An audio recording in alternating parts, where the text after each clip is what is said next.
تو اگر میں کبھی کبھی ہوتا تھا 1 گھنٹہ پہلے نکل جاتا تھا،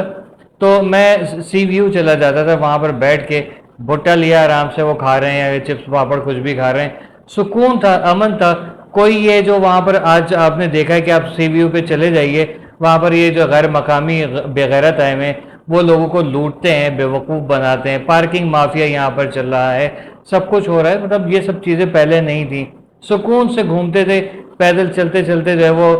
بدر کمرشل پہ نکل جائیے، وہاں سے واپس گھوم کے زمزمہ آ جائیے، یا آپ جو ہے وہ خیابانے شہر چلے جائیے، کوئی پرواہ نہیں تھی۔ ایون یہ کہ پنجاب کالونی کبھی کبھی میں اتر جایا کرتا تھا، وہاں سے میں زمزمہ جاتا تھا، رات کو آتا بھی تھا پیدل، کوئی پرواہ نہیں تھی، سکون تھا اس شہر کے اندر۔ وہ سکون، وہ امن دوبارہ چاہیے، اور اس کے لیے ظاہر ہے کہ کوئی ایسا بندہ، ایسی حکومت، ایسی لیڈرشپ کی ضرورت ہے کہ جس نے اس قوم کو جو ہے وہ سکون بخشا تھا۔ وہ شخص آج آپ دیکھ رہے ہیں میر رضا کا مرڈر ہوا، اور بہت بہیمانہ مرڈر ہوا۔ یہ کوئی مطلب دیکھیں، ہر بندہ جو ہے نا اپنے گھر کے لیے ایک خاص ہوتا ہے، لیکن یہ قوم کا ہیرو تھا کہ جس کو سلا دیا گیا جان بوجھ کے، اور ابھی پولیس کوئی کام صحیح طریقے سے نہیں کر رہی، انویسٹیگیشنز نہیں ہو رہی ہیں۔ ایون یہ کہ ان کو پریشرائز کیا جا رہا ہے، پولیس کو بھی، انویسٹیگیٹو اداروں کو بھی،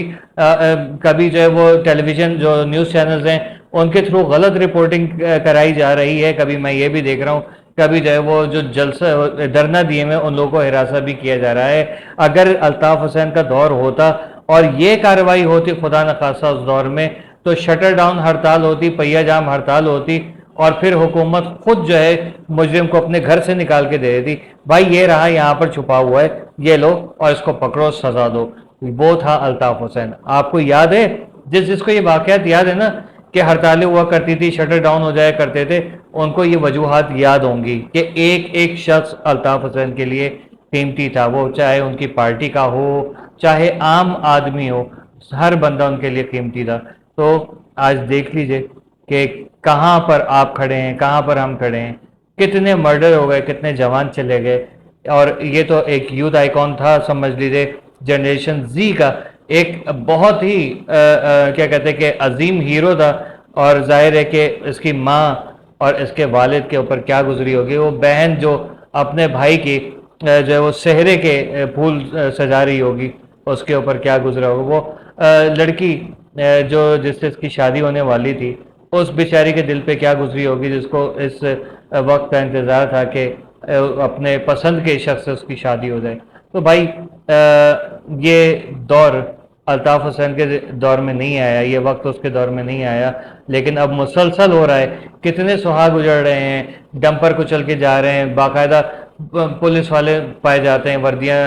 بدل کے جو ہے وہ بیس بدل کے آتے ہیں، لوٹ کے چلے جاتے ہیں، اس کے بعد دیکھتے ہیں آپ کہ پولیس کی وردی میں وہی کبھی جیل چورنگی پہ کھڑے ہوئے نظر آئیں گے، کبھی آپ کو نارتھ کراچی پہ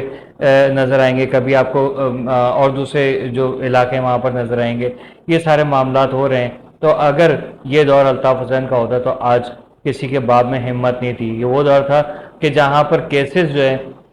وہ یونٹ آفس اور سیکٹر آفس میں حل کیے جاتے تھے، تھانوں کی یہاں ضرورت ہی نہیں تھی۔ بڑے پلاننگ کے ساتھ الطاف حسین کو ہٹایا گیا تاکہ پولیس چوکیاں، تھانے کھولے جائیں، اور پھر اپنے جو ہے وہ لوٹ مار کی جائے۔ اور آپ دیکھ رہے ہیں کہ پولیس والے، جو اچھے پولیس والے ہیں، جو ایمانداری سے کام کرتے ہیں، ان کو مروا دیا جاتا ہے، اور جو ان کو لا کے کھلائے گا اور جو ریکوری زیادہ سے زیادہ کرے گا، اس کی تو واہ واہ ہو رہی ہوتی ہے۔ پھر وہ اسمبلیوں میں جا کے بیٹھتے ہیں اور سندھی ٹوپی لگا کے سوچتے ہیں کہ ہم بہت بڑے کوئی جو ہے وہ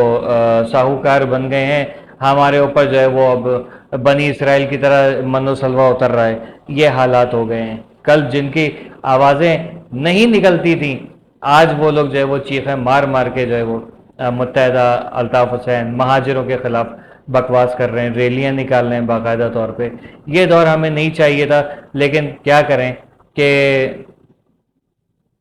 ہر عروج کو زوال ہوتا ہے، لیکن کبھی کبھی سختی ہوتی ہے، امتحان ہوتا ہے، کسی جو کیا کہتے ہیں لوگوں کو ایک غلط امپیکٹ پڑا تھا۔ اگر الطاف حسین کا ہی دور ہوتا اس میں یہ بات کی جاتی نا کہ انہوں نے نہیں کیا، تو کہتے ہیں ہاں ہاں اپنی حکومت بچانی ہے، لیکن آپ دیکھیں کہ سچ کس طریقے سے نکل کے سامنے آیا ہے کہ الطاف حسین پہ 10-11 سال سے پابندی لگی ہوئی ہے، لیکن اب دنیا کو پتہ چل رہا ہے کہ جھوٹ پہ جھوٹ پہ جھوٹ بولا گیا، الطاف حسین بے قصور رہیں۔ اللہ حافظ۔